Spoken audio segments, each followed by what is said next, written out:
Girls, आज हम करने जा रहे हैं राजा के प्रभाव के आधार।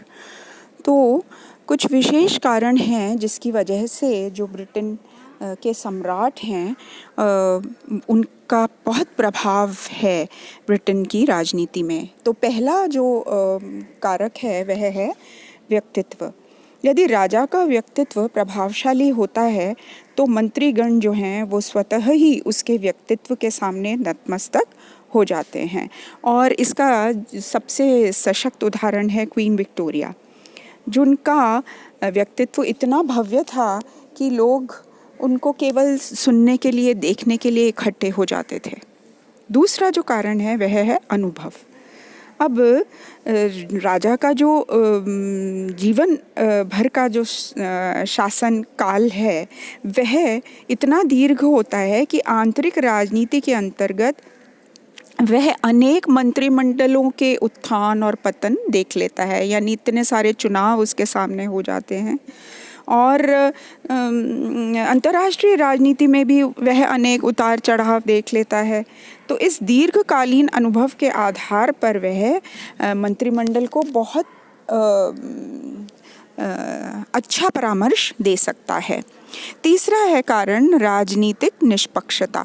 चूँकि वह किसी दल का सदस्य नहीं होता, राजनीतिक दल का, इसलिए ब्रिटिश जनता और राष्ट्र का प्रधान होता है वह, और इसी दृष्टिकोण से जो कार्य जनता के हित में होते हैं वही कार्य वह करता है और बड़ी निष्पक्षता से सुझाव वो सत्ता दल को देता है। चौथा और महत्वपूर्ण आधार है संसदीय शासन की कार्यपद्धति।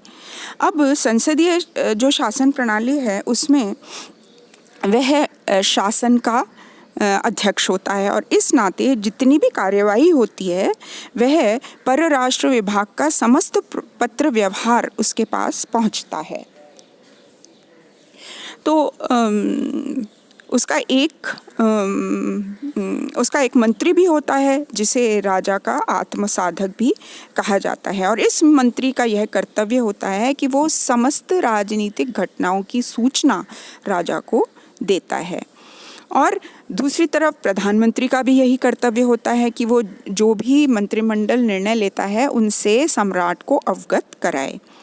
तो इस प्रकार हम देखते हैं कि संसदीय शासन कार्यपद्धति के अनुरूप ब्रिटेन का जो सम्राट है वह कार्य करता है। अब जो एक और महत्वपूर्ण कारक है पद की महत्ता।